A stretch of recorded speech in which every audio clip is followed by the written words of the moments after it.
हम अक्सर चौंक जाते हैं, मैं आपसे कहूँगा, हम अक्सर चौंक जाते हैं।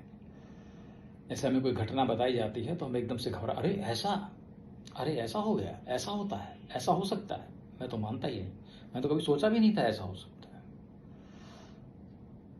आश्चर्य करते हो तुम्हें आश्चर्य होता है, यही एक आश्चर्य है। समझने का प्रयास करो। अगर if you are surprised by something, it means you don't have any knowledge. अगर तुम किसी चीज से अचंभित होते हो, वैसे कृष्ण ने गीता में एक श्लोक लिखा है, जो न हृष्यति न सोचति न ककांक्षति शुभाशुभ परित्यागी। लेकिन मैं तुमसे कहूंगा उसकी जरूरत तो है ही है, लेकिन तुम किसी भी चीज से आश्चर्यचकित जब ना हो तब तुम पूर्ण मुक्त हो गए। तो मुक्ति का जो मार्ग है, अगर कोई तुमसे कहे जो एक मुक्त पर्सन के गुण है, या किसी फ्रीडम की जो एक अभिलाषा तुम्हारे अंदर छुपी हुई है, जो तुम्हारी इननेट इनबॉर्न, जो तुम्हारी एक अंदर एक क्रेविंग है, यू कैन से इच्छा है जो एक बहुत बड़ी, वो है फ्रीडम। और वो फ्रीडम है कि तुम किसी भी चीज से आश्चर्यचकित नहीं होते या हिलते नहीं हो, अनमूव्ड एंड अनडिस्ट्रेस्ड। अब ऐसा प्राणी कैसे मिलेगा? अगर मैं तुमसे कहूं कि चंद्रमा से धूप निकल रही है, अगर आज सुबह तुम उठो और तुम ये कहो, तुमसे कहा जाए कि चंद्रमा से धूप आती है और सूरज से छाया हो गई है, तुम कहोगे ऐसा कैसे हो सकता है। लेकिन अगर तुम मुक्त हो सच में तो तुम इससे भी नहीं हिलोगे। तो ये मुक्ति का एक पैमाना कह सकते हो तुम, जो जहां पे कि तुम्हारे माइंड में कोई मूवमेंट ही नहीं हो रहा है। So when there is no movement in mind, that is very important, it means you are actually free. There is no movement. वहां माइंड में मूवमेंट की उम्मीद ही खत्म हो गई है।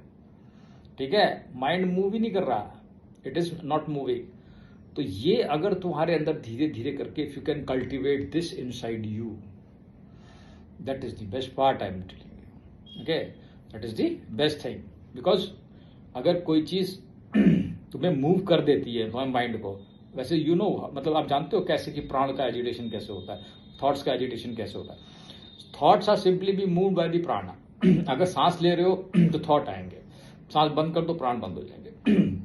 होता यह है कि जब प्राण का वाइब्रेशन जाता है तो थॉट की वाइब्रेशन होती है, मतलब दिमाग में थॉट जनरेट होता है। तो थॉट कैसे जनरेट होता है? जब कॉन्शियसनेस में थॉट की जनरेशन होती है, वो थॉट्स वहां से तुम्हारे साथ कन्वे करके यहां से प्राण से तुम्हारे साथ अंदर भेज दिए जाते हैं। This is how it is being done. Suppose तो सुप्रीम कॉन्शियसनेस उसे कोई काम कराना है तो उसमें जो माइल्ड वाइब्रेशन होती है, उसमें बहुत ही थोड़ी सी वाइब्रेशन होगी, तो उस वाइब्रेशन का एक इफेक्ट तुम्हारे पास पहुंचेगा और उस इफेक्ट को तुम क्रियान्वित करोगे प्राण के माध्यम से। ठीक है, तभी थॉट जाएगा। लेकिन अगर तुम्हारे अंदर कोई भी कुछ नहीं हो रहा है and there is complete stillness in you, you getting my point? So then you can say you are free. Are you getting my point? तो मैं तुमसे कहता हूं, इस संसार में कोई भी चीज ऐसी नहीं जिसपे तुम आश्चर्य करना। इस संसार में सब कुछ बकवास है, मैं तुमसे कहता हूं, सीधी सीधी बात है। किसी भी चीज में आश्चर्य करने की जरूरत नहीं, किसी भी चीज में ज्यादा रिएक्ट करने की जरूरत नहीं है। थोड़ा तुम रिएक्ट कर सकते हो, रिएक्ट करने की आवश्यकता वहां तुम्हें पड़ जाती है जहां पे जरूरत हो। ठीक है, तो इस चीज का ध्यान रखना कि रिपीटेटिव मतलब जो चीजें हैं उन पे किसी भी चीज पे आश्चर्यचकित आपको होने की जरूरत नहीं है। Thank you.